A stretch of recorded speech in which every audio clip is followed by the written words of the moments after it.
And the Human Rights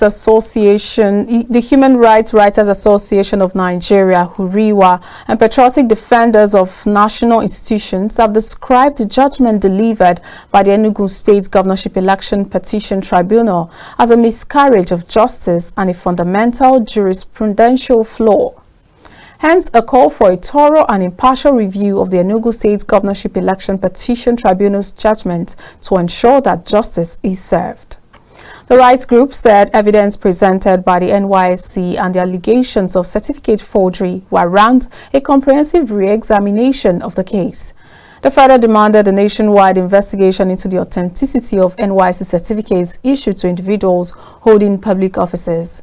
Emmanuel Omubiko, National Coordinator HURIWA, during a media briefing in Abuja, added that there is a need to uphold the rule of law without exception.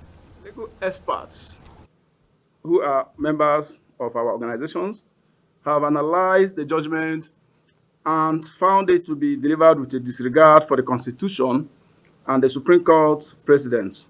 Section 1821 of the 1999 Constitution of the Federal Republic of Nigeria clearly outlines the penalties for, that's where our concern is, forgery, regardless of the perpetrator's status. The tribunal also erred in failing to re-evaluate the figures awarded to the PDP. It is a miscarriage of justice for the court to rule in favor of an individual who, as alleged, blatantly violated Section 1821 of the Constitution.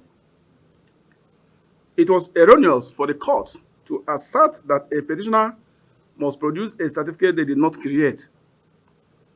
Additionally, describing the evidence of witnesses summoned by the court as incompetent because the witness statements were not filed at the time the petition was initially submitted is a grave. Also, the civil society organizations have raised concerns over the appearance of the Department of State Services at the ENUGU State Governorship Election Petitions Tribunal.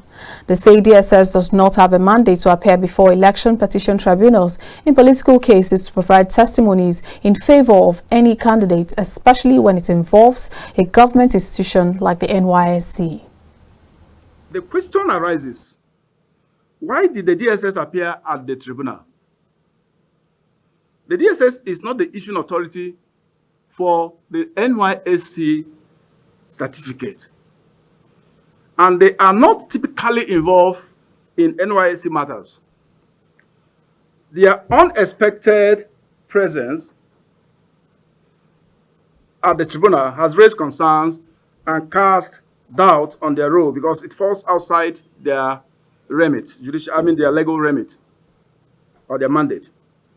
The DSS does not have a mandate to appear before election petition tribunals. It's unheard of.